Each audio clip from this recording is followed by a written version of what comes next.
Hello hello hello. तो कैसे हो सब के सब? I hope you all are well and doing well.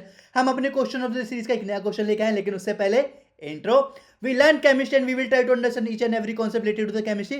Channel name is all are familiar with it, the curly chemist. आ जाइए, चलो क्वेश्चन सॉल्व करते हैं। क्वेश्चन का दे रखा है द इनकरेक्ट स्टेटमेंट रिगार्डिंग, आपका पूछा गया ग्लूकोज का। यानी कि ओवरऑल हम बोल सकते हैं कि इलेक्ट्रो सॉल्यूशन वगैरह चैप्टर से अब हमारी गाड़ी आ चुकी है बायोमोलिक्यूल साइड पे। तो क्वेश्चन सॉल्व कर लो। Glucose remains in multiple isomeric forms in its aqueous solution. क्या ही सही है? क्या लगता है आपको? बिल्कुल सही है। क्यों? अगर मैं बात करूं ग्लूकोज की, ग्लूकोज की जनरली आपकी होती है दो फॉर्म। एक होती है आपकी साइक्लिक और एक होती है ओपन चेन। Open chain. अब क्या इनकी भी कुछ एक्स्ट्रा फॉर्म होती हैं? सर बिल्कुल होती है, क्यों नहीं होती है। साइक्लिक में भी आपकी दो फॉर्म होती हैं, एक होती है आपकी अल्फा अल्फा फॉर्म और एक होती है बीटा। ओपन चेन क्या होती हैं? दो। यस, एक तो डी फॉर्म होती है और एक होती है आपकी एल फॉर्म। और यही तो बोला गया है कि मल्टीपल आइसोमेरिक फॉर्म। तो इसका मतलब ये इनकरेक्ट तो नहीं हुआ सर जी, ये हुआ आपका करेक्ट। तो ये करेक्ट है, तो इस पे मैं क्या कर देता हूं, इस पे मैं हैज मार्क कर देता हूं, ये आपका करेक्ट है। Second, glucose is soluble in water because of having aldehyde functional group. इसको मैं मार्क करता हूं भी स्टार। क्यों? इसको मैं बाद में डिस्कस करूंगा। पहला वाला आपने डिस्कस कर लिया, बट अब आप बोलोगे भाई अल्फा बीटा बता दिया, डीएल बता दिया, स्ट्रक्चर भी बता दो। क्यों? क्योंकि ऑप्शन नंबर 3 आने वाला है। ठीक है, तो स्ट्रक्चर बता देता हूं। ग्लूकोज यानी कि ये होता है आपका CHO, और इसको मैं कुछ ऐसे बना रहा हूं। क्या होता है मैं बता देता हूं। एवरी, ये जो डॉट है ना, will be consider as a carbon. तो 1 2 3 4 5 और नीचे होता है CH2OH यानी कि 6। ठीक है, अब यहां पे अगर मैं H इधर, OH इधर, OH इधर, H इधर, और इसके अलावा यहां पे HH OH, ठीक है, एक और फॉर्म बनाता हूं। ये होता है C, मैं इसे कनेक्ट कैसे करूं भाई साहब, ये एल्डिहाइड है, सॉरी। ये है आपका CHO। मैं आपको शॉर्ट ट्रिक भी बताऊंगा आज कि डी फॉर्म, एल फॉर्म और अल्फा बीटा फॉर्म कैसे पहचानते हैं। तो CHO, यहां पे HOH, यहां पे HOH, यहां पे HHOH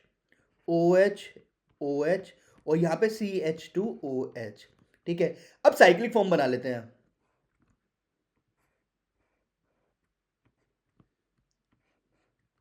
ये मैंने साइक्लोहेक्सेन की छोटी बहन बना दी है। ठीक है, इसको मैं थोड़ा सा रब कर देता हूँ यहाँ से, अगर हो सके तो। वाओ, वेरी डेंजरस भाई, पूरा ही उड़ गया।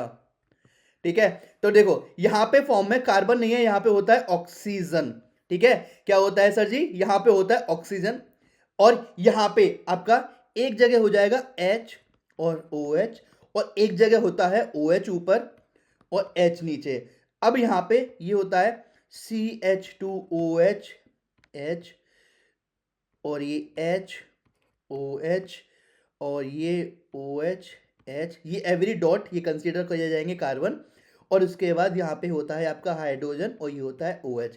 यहाँ पे बना लेते हैं, यहाँ पे हो जाएगा CH2OH और ये हाइड्रोजन, ये है आपका HOH और ये आपका OH H और यहाँ पे H और यहाँ पे OH। अब देखो, अब जो ट्रिक बता रहा था मैं आपको, ट्रिक ये कि अगर आपका जो जो नीचे वाला सबसे पहला वाला जो अल्कोहल ग्रुप है ना, सबसे पहले वाले जो कार्बन पे अगर आपका alcohol group right hand side पे, यानी कि ये राइट हैंड साइड पे है, इसका मतलब ये आपकी होती है डी फॉर्म, ये होती है डी फॉर्म। बट यही अगर आपका लेफ्ट हैंड साइड, एल मतलब लेफ्ट, एल मतलब एल फॉर्म, सिंपल। अब देखो, ये हमने डी और एल देख लिया, हमने डी भी देख लिया, हमने एल भी देख लिया, isomeric form. But alpha beta कैसे पहचानोगे? अल्फा मतलब अगर ऑक्सीजन के पास वाले में जो OH है वो नीचे की साइड है ना, नीचे की साइड है, इसका मतलब ये होता है आपका अल्फा फॉर्म। बट अगर ऊपर की साइड है तो हो जाएगा आपका beta form. As simple as that, बस बात खत्म। तो हमने क्या बोला? Glucose remain in multiple isomeric form in aqua solution, बिल्कुल सही है। सामने आपके एग्जाम्पल दे दिया। ग्लूकोज इज एल्डोहेक्सोज, एल्डोहेक्सोज यानी कि एल्डिहाइड ग्रुप क्या प्रेजेंट है? सर जी प्रेजेंट है। सर जी प्रेजेंट है। हेक्सोस मतलब number of carbon, number of carbon कितने होने चाहिए? 6। गिन लेते हैं भाई साहब, 1 2 3 4 5 6। नंबर ऑफ कार्बन कितने? 6। एल्डिहाइड ग्रुप प्रेजेंट है, नंबर ऑफ कार्बन आपके 6 है, तो क्या नाम हो जाएगा? एल्डोहेक्सोस। इसका मतलब ये भी सही है, वाओ। उसके बाद glucose is one of the monomer unit of sucrose. क्या ये सही है? यस।